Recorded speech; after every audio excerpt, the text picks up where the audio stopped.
Blessings. Blessings, everyone. Welcome to Taboos. Well, this is actually just an introduction. So, first, we'll go ahead and introduce ourselves. But Taboos is a series where we literally just go into taboos. It's actually an acronym for taking accountability by owning our shit.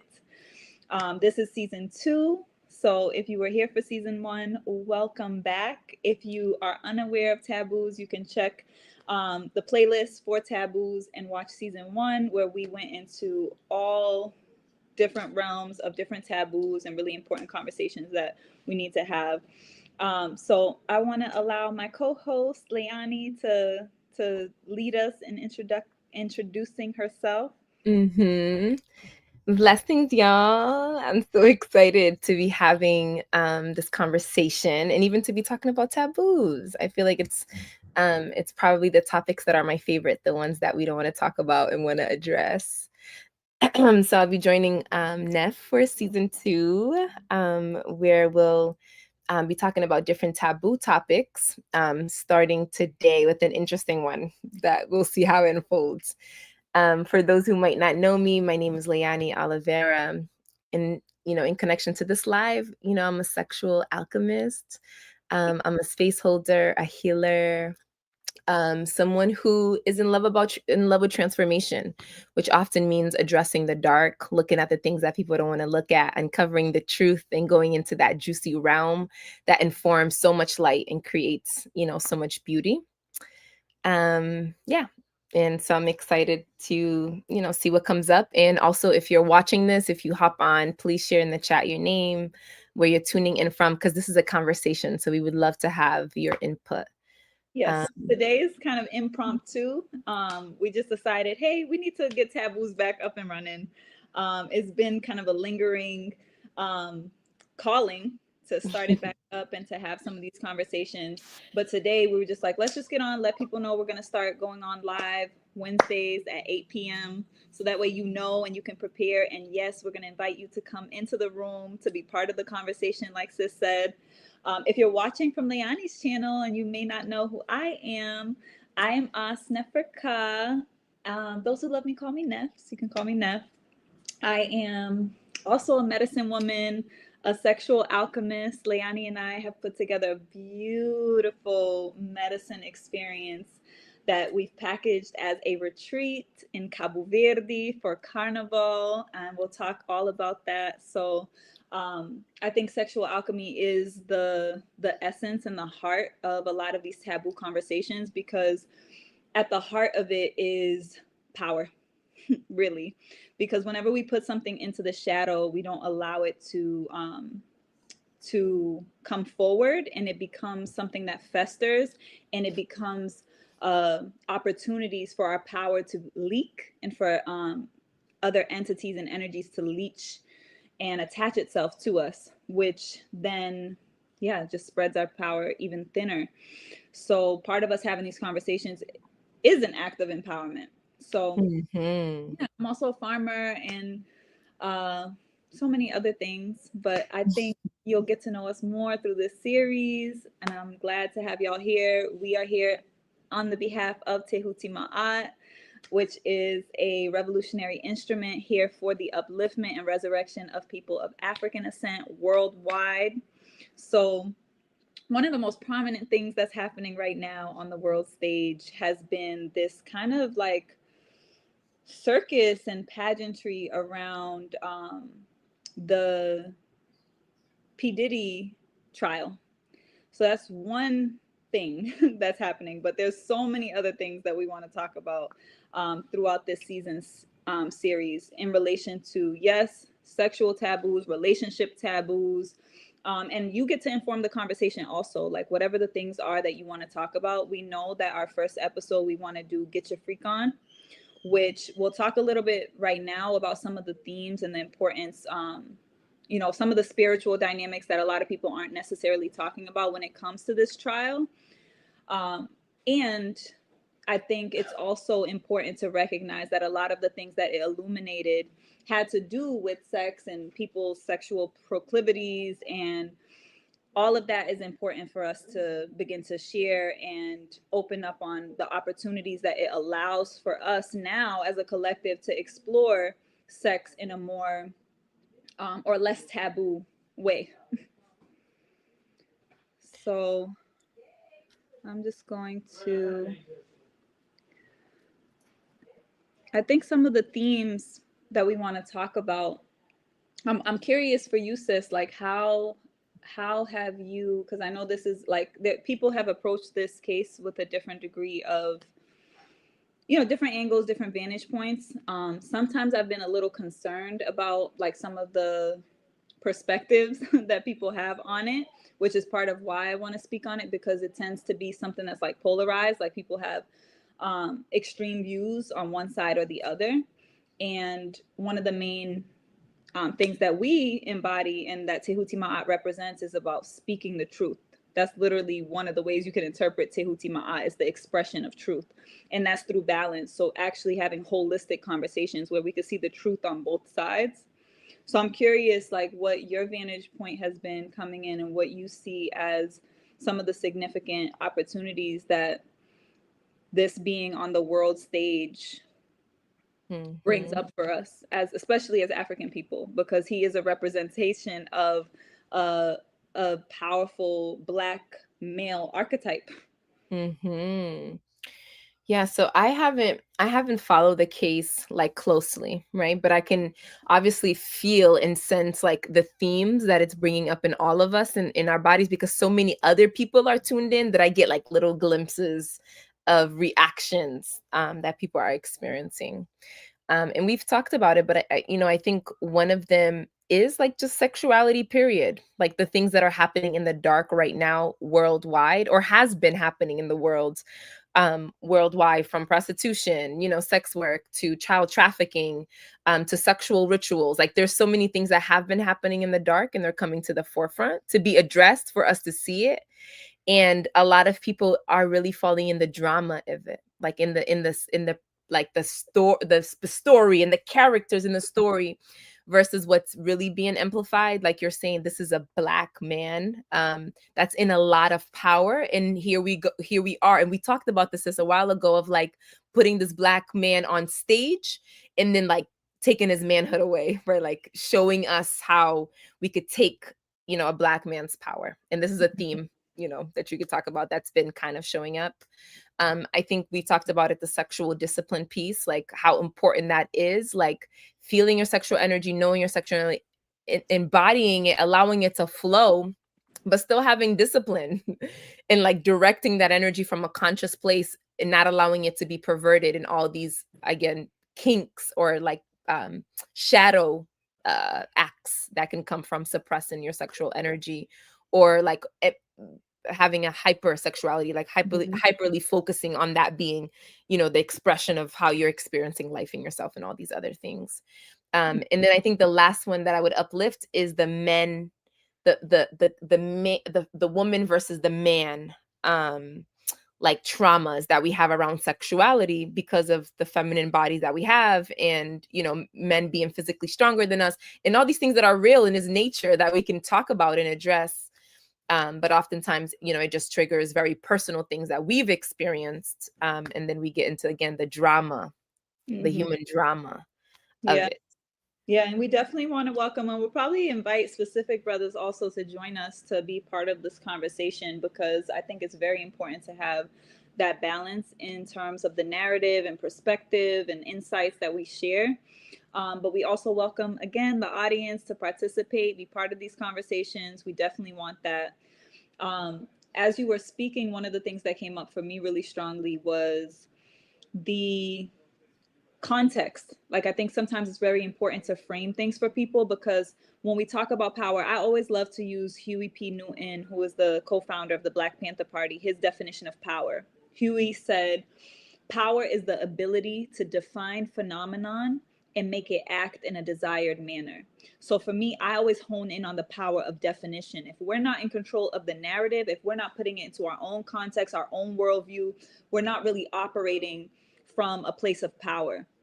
So first and foremost, looking at the situation, I feel like it's important to contextualize like why we as a collective, as people, and why people are getting lost in the characters and all of it is because a lot of it's projection, right? We get to, as a collective, like what happens and what Hollywood represents and what these like artificially exalted stars represent is the collective. Like they literally are representing aspects of us. So people can look at Diddy in that video of him beating Cassie in the hotel room and project all of that onto that one situation without acknowledging, hey, your brother, your uncle, your sister, your niece, whoever these people are in your own life, yourself, perpetuating domestic violence or perpetuating a lot of the same things that we see other stars who are exalted, who are in those positions, embody.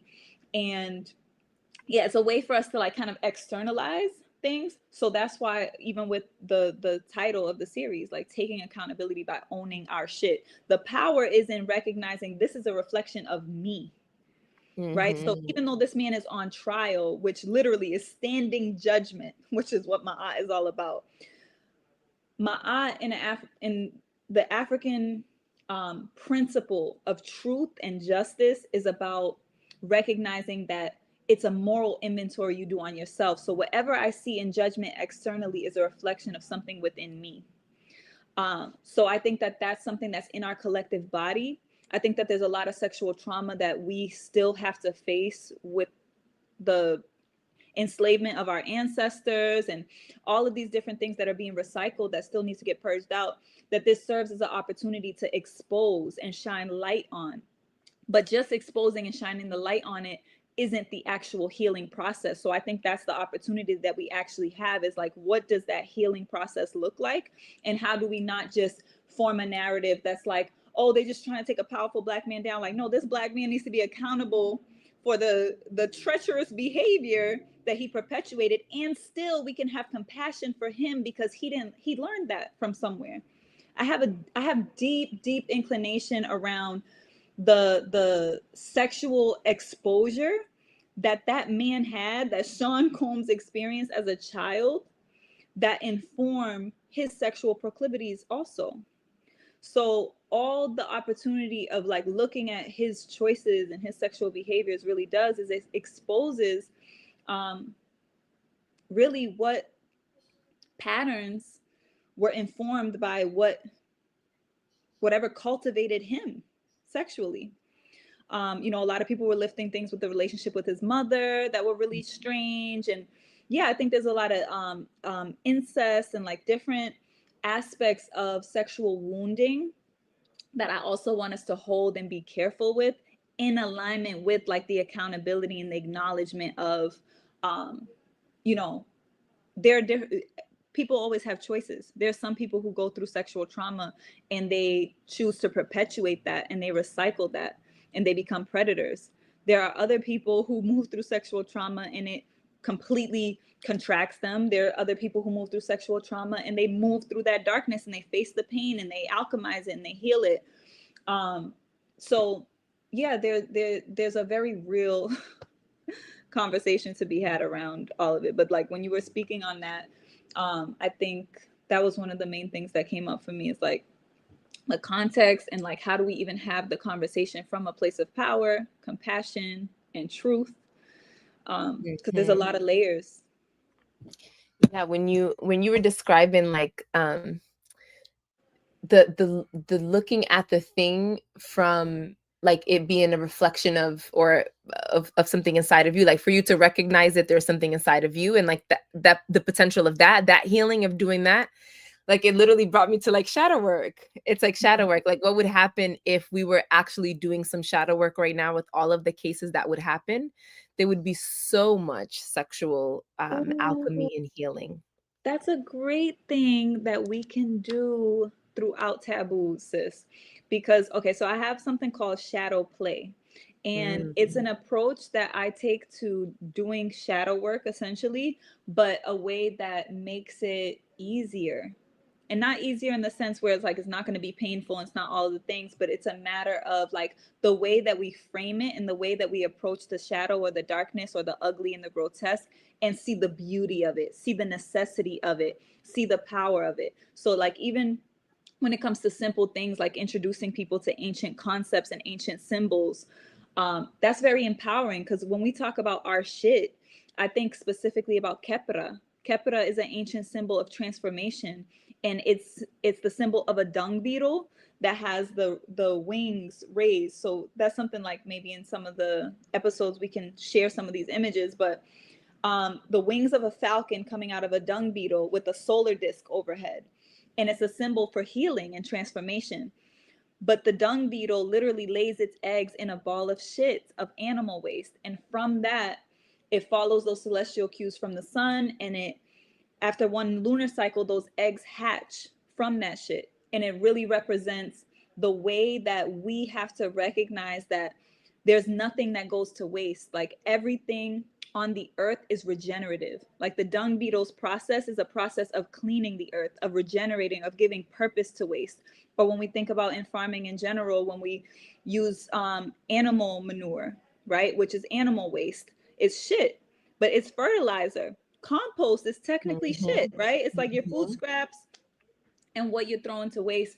And the thing is, if we can honor the shit that we move through and the shit that we have, like those taboo things that are very uncomfortable, the reason why they're uncomfortable is because we're not honoring the purpose of it. And part of that is the judgment, right? It's the grace, like to give someone the grace to actually open up their sexual trauma and their sexual wounding. Like for me, that's the essence of the work that I do with people around their sexual trauma, because it's just to genuinely have a witness, to genuinely be able to ask you questions and to allow you and guide you to see the beauty of whatever you suffered through, so that you can actually face it and complete your process of moving through it, right? You really recognize the purpose of it. So we can do that. We can exercise that from like different things that are happening in the world, and like see how that directly impacts us and is a reflection of us. There's ways we can exercise that. So I think that you know, organically could be a great way that we also carry this taboo medicine. Yeah, so there's an actual, like, we can, we could even give examples too. As we're asking people to come into the conversation, I think sharing our own experiences too will support in that, and we could do that. Because I mean, I think there's so much coming up in the collective body right now. Like, I'm sure if I tune into just the case itself, like all the things it brings up, in me, and on different things, like I think specifically like the woman and man war, and we can like and this is a conversation we're already having collectively, right? Like there's so many different ways we're having collectively how relationships aren't working, right? Like marriages aren't working, women are more lonely than we've ever been, like there's this like gender war or misunderstanding or miscommunication that is happening because of that lack of grace you were talking about. It's like, yes, there's one side that is just siding with just Cassie and being like, because we can feel it as women. It's like, yeah, in some ways we've been there, or we know someone that's been there, or, so it brings that in us. And then there's some people that are like, no, we've also been on the side, of a man that maybe didn't do anything or did something when the woman was consenting to it at the time. And then it became a different story after. Yeah. And the lines get blurred. Yeah, and the lines get really blurred. And I think it's again what you were saying in the beginning of like people often being, instead of us fully examining and looking at it and just like having dialogue around it, right? So people are just expressing what we're thinking. People are just going on polar opposites. And like now we're not even listening to the two sides, or what the two parts of it is informing us about the whole picture of where we are sexually as a collective. Yeah, and it reminds me, we did an episode last season on, I called it multiple mates or monogamy, like talking about the relationship taboos and all of that, and like allowing the space for that to come up and us to process it without, because the thing is people will take things personally. So part of also the framing of the way that we even engage in conversation and dialogue has to be in a way where it's like the emotions and the personal elements are lifted and honored, and then we move through that and we go into the totality of like that, you know, overarching truth, they say with a capital T, right? Because we all have our different perspectives of the truth, but like it is what it is. And part of the thing that kind of blocks us from just holding it as it is sometimes the personal emotions that we have attached to it. Because another thing that I noticed was, I actually noticed a lot of women, especially in the hood, a lot of women were actually critical of the women. Like, oh, they asked for it, like they were trying to use him for his money, and like uh, sometimes just our lack of grace for ourselves or the people in our lives also create that reality. Because I was surprised at how many conversations I was having with people that couldn't comprehend like why someone would stay in a situation like that, you know, which, you know, is a nuanced thing to talk about, because yeah, it doesn't necessarily make direct logical sense if you just look at it in that simple way of like, if something is hurting you, leave. But not recognizing like what happens with the trauma body, how we recycle pain, and attachments in general, right? A huge aspect of last season was also us talking about what is the spiritual reality of navigating the unseen world and what all is that, what are, like we did the episode on angels and demons, and like elevating our perspective of even that and recognizing energy in a neutral way, but still recognizing, yeah, there are entities, there are thought forms, there are spirits that can literally possess people. And if you are not in full possession of your body, meaning you are not fully empowered, right? You're not in the power and the sovereignty of your vessel. So many things can come into that. Like when I think about the drugs and the liquor and all of the other elements of it that literally got tossed to the side, it was like as if drugs are legal. Like I was so, that was so interesting to me, like the fact that the drugs as an aspect of the case was literally like normalized, because it's like, oh, it's Hollywood, you know, like music, Mm-hmm. of course they're That's doing so drugs, but I'm true. like, people forgetting these drugs are illegal. Yeah, that's so true. But yeah, and for me it's not about the legality of it, of course, because I'm all about our sovereignty, and I think we have the sovereign right to choose what we want to experience with our consciousness. And still recognizing holding that piece, like the altered state of consciousness, and what that opens Mm-hmm. people up to spiritually, and how people get tapped and possessed. So those are also Okay, some juicy elements. okay, so I have a question. So with everything that you said, how would you see something like a case like this, right? Like be judged in Ma'at? Like when, and we could talk about the case in a very like the basics that I know, right? Like I'm not even gonna get into the details. And I know to judge Mhm. something, the detail, you need some of the details. But just the basis of a young woman come into the industry, an older man, the older man is kind of giving her what she wants. Now he's offering maybe all these different ways to explore her sexuality, and she says yes, but then eventually notices that maybe that's not what she wants, and she's not consenting to it. It didn't make her feel good, and now there's this abusive cycle and it keeps going on, and she's gotten paid for it, for his abuse, and in her like innocence or purity or lack of knowing, right, which is how abuse usually can, one of the ways it can happen. um like, so what is ma'at, what is justice from this? That's a great question. I think it's also very deep, but also simple, because to me, Ma'at just is like actually the exposure of everything he did in the dark. I mean, it's not every single thing he did, but even what was put into the light was an act of justice. I mean, universally, right? Like Tehuti is universal law. So that's the masculine counterpart of Ma'at, which is the justice and the truth. But ultimately, it's like what we say, like what goes around comes around.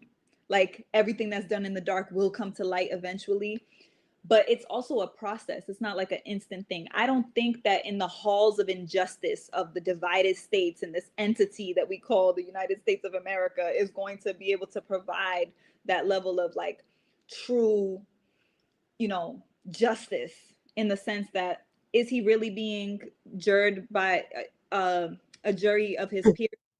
You know, like, is it the reality that the full story is actually coming out?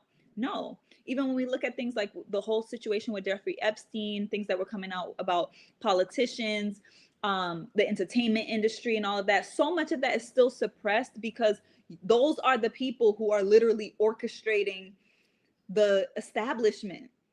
So what comes out to a degree is still orchestrated. It's like watching a pageant. Same thing with the political landscape. It's like we think we're watching things that are really happening in real time, but it's a lot of it is scripted and it's controlled. Mm-hmm. So to an extent, I feel like to be in truth and in power, we have to acknowledge that part. Like we didn't get Mm-hmm. everything. We didn't get the whole truth, and nothing but the truth come out on that trial. So to me, the truth comes in the universe. It comes through life, right? Like whatever, however, like my aunt will always show her face. That's how I feel about it. Like in whatever way that that comes around full circle, like the choices that even the women made are also coming around to them full circle. I think a interesting way to put it, like to answer your question, is when we look at the judgment scene of Ma'at, which I actually think I can put on the screen. But when we look at the judgment scene of Ma'at, one of the interesting things about it is the people.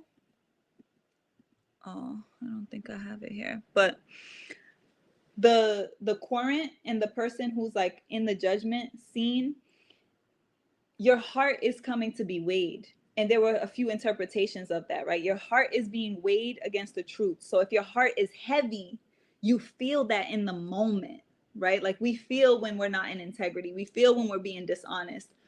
Some people may be more numb to that, right? To that feeling.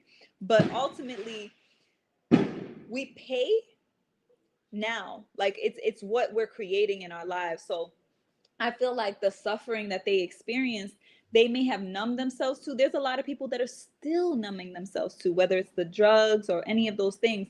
But the moment that numbing stops, that pain is right there. Like you can't run away from the truth, right? Like it'll follow you everywhere you go. So I feel like a lot of it is a matter of like letting the thing come to completion, because we say like judgment day is every day, but it's at the end of the day, or it's at the end of a life cycle.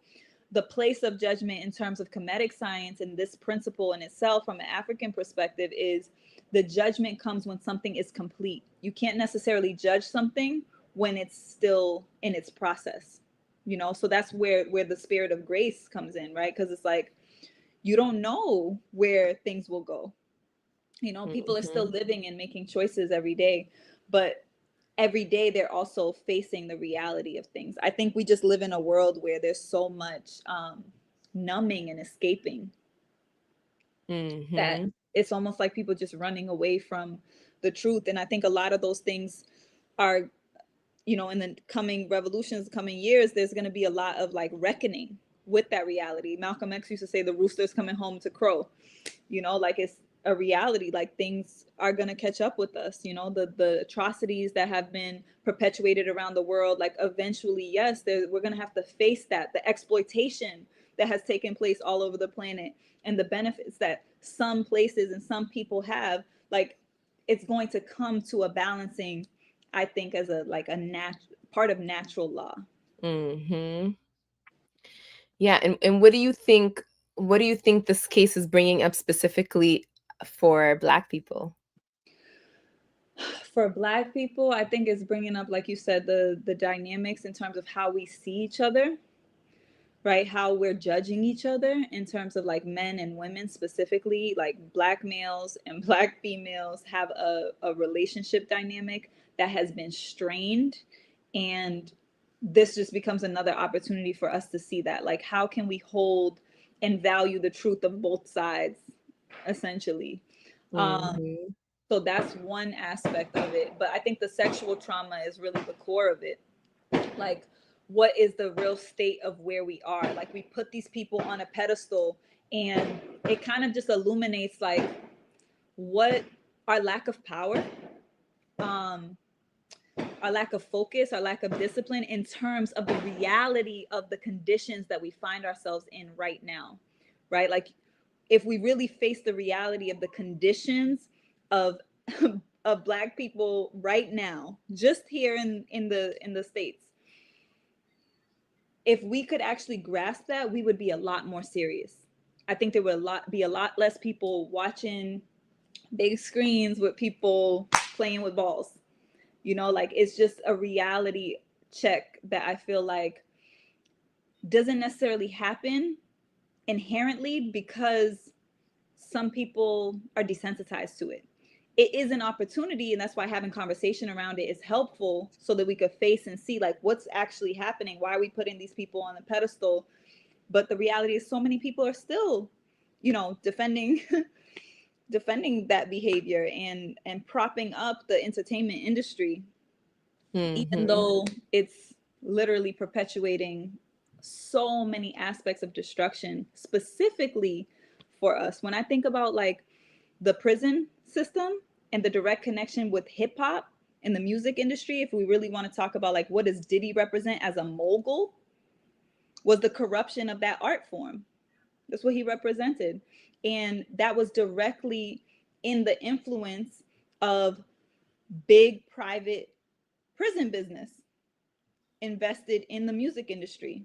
And that's who he's in bed with, you know? So at the end of the day, there's a reality to even the liquor industry, right? Like, and the poison in our communities and our normalizing of that, right? Like the whole lifestyle that has been perpetuated and is now like considered to be the norm, and then not only projected here but all over the world, because Black culture is the dominant culture, like in terms of like what is considered to be cool, right? Like the the dominating culture really is led by us, and I don't think that we hold that with responsibility. I think we are so even disempowered in that, because a lot of what we consider Black culture is actually what's being like orchestrated for us. Like this is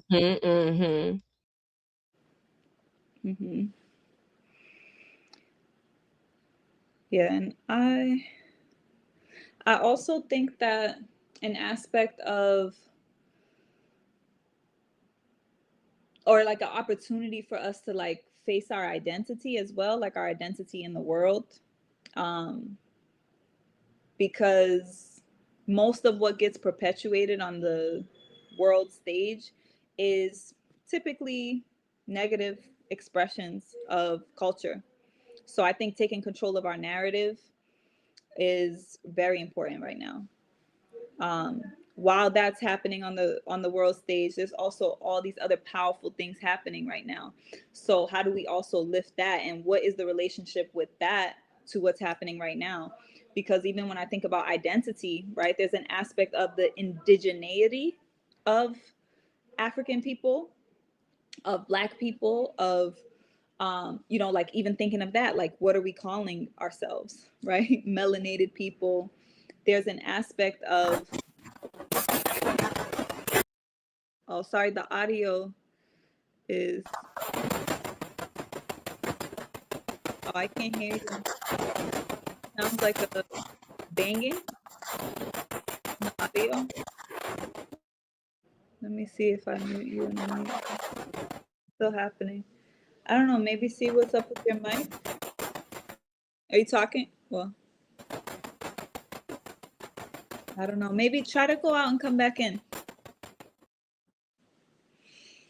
Um, but yeah, while we're getting Leilani back on, I just wanted to complete that thought. I feel like our indigeneity to the earth itself is something that we need to restore, but also just placing respect on the origins of civilization, the origins of the world, the cradle of civilization being Africa, and our own narrative about that, I think is very important. Just doing the same thing. All right, so we may have lost Leilani, but ultimately, I want to invite you to be a part of this continuing conversation that we're going to have. Next episode is going to be episode 1, where we actually get into taboos, and we're going to be talking about the actual sexual nature of things and what our ability to honor and our desires and pleasure and what that actually looks like from a perspective of moving through healing, but also facing and allowing these things to come to light, you know. So the episode is going to be called Get Your Freak On. And we also invite you to check out Sexual Alchemy and the Sexual Alchemy Retreat experience at sexualalchemy.com. So you can check that out. Again, if you join us live Wednesdays at 8 p.m. Eastern Time, you can actually join the chat. So all we invite you to do is to be ready to come on camera and be part of the stream with us and be part of the conversation. So that invitation is extended to everyone. And let me see if I can actually pull up some of the slides here. Oh, we did have Ma'at. All right, so we were talking about Ma'at, universal consciousness and cosmic law. So if you're not familiar with it, with this principle, this is the judgment scene. So you can see the querent or the person, which is the person, the figure on the farthest left. Hopefully the screen is going to appear exactly the same way. The left, and then you see the priest wearing the mask of a jackal, the one that looks like a dog in front, leading him into the judgment scene, where the heart is placed on that scale. Let me see. Can you hear me? Yes, we can hear you now. Okay, great. Okay. So thankfully I found this because I started talking about sexual alchemy, but I want to give you a chance to make any closing thoughts or anything before we even Yeah, I mean, what I was gonna do is disconnect it to the work that we're doing. You know, we'll be sharing, you know, we'll be coming on here for the different taboo topics, but really want to uplift that if you're someone that's doing any kind of healing or have curiosity over your power, your creativity, really embodying your fullness, you know, sexuality work is the core of the work. Like in all of it's not a coincidence that all of these things are coming up and have been coming up, right? Like, you know, from the Me Too movement to now, like there's all this excavation of sexual energy, which is essentially our power that's wanting to be harvested. And, you know, which makes it a great opportunity. There's a reason why they're trying to harvest and do all this now because of what's happening cosmically. So with that, you know, the light side, the part of it, you know, the transformative work is what Neff and I is offering, which is the sexual alchemy, like actually coming into contact with your sexual energy, open it up, feel it, see what's there, right? Well, like what has been there from the past, what has been there ancestrally for us as Black folks, and then being able to, you know, meet it, address it, and heal it, and transmute it, and, you know, and alchemize it to be in our power. So they're not harvesting it, but we're using it consciously. Absolutely. It is the core. It's the core of our power.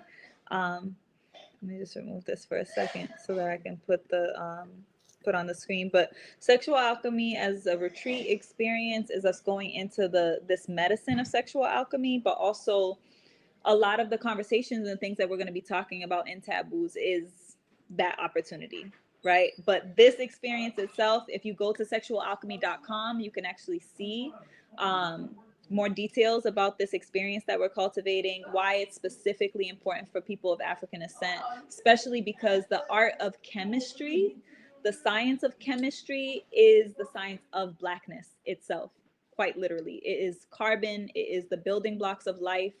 Carbon has 6 protons, 6 neutrons, 6 electrons. There's also this metamorphosis that's happening, which, like you said, sis, it's funny because when I did the reading for this year, the sexual energy was like the main thing, and I had to like really drive that away. And I was just like, I wonder if this is just coming up because we're doing sexual alchemy. And I was just like, you know, but it's like then with all the stuff that's coming up and getting illuminated, it's really about power. It's really about power. It's about our ability to connect to ourselves. It's also about our creativity. So that's really what this is about. And we'll be opening up different aspects and dimensions of it throughout the series. Again, we invite you to check out sexualalchemy.com if you're interested in this retreat experience. It's going to be in February. It is during Carnival, which is one of the most potent sexual rituals that happens across the diaspora, where the energy is really charged, and it's all about celebrating fertility, actually. So I think it's important within the activation of all that sexual energy that we have this intention, and we hold this intention for alchemy and healing, not only for those of us who are physically present, but for our entire soul family, so that we can rise out of and actually resurrect ourselves from the conditions that we're in. But that starts with each one of us, right? The revolution begins within. So the act of sexual alchemy and the act of resurrection is actually a alchemical process that's happening through our body, through our sexual energy, and the way that it circulates through our energy body. So those are all the things that we really dive into. Mm-hmm. Yes. So Yeah. we hope to see you on Wednesdays at 8 p.m. You'll see it scheduled. If you are not subscribed to our channels, please subscribe. Make sure you hit the notification bell also, so that way you actually get notified when we do schedule live streams or anything else gets scheduled, or we do any impromptu pop-ups, which we'll probably be doing. So thank you for tuning in. Yeah, and also if you have any specific topics that you would like for us to talk about, please comment and let us know. It's so much easier to come on here and share from places of your interest. Like, we want to, again, this for it to be a conversation that we're having collectively. Yes, So put in the comment so we can talk about it. absolutely. Use your power. And Mhm. if you don't feel like you have the courage to come on camera and be on and part of the dialogue, you can also be part of the conversation in the chat. But we're looking for some brave hearts Uh-huh. on Uh-huh. and join us on stage and Yeah, having these conversations. a shame. All right. Thank you, family, for joining us. Sis, thank you. Ciao. Yeah, thank you, sis. All right. See See you you. on the next one. Power. Wow.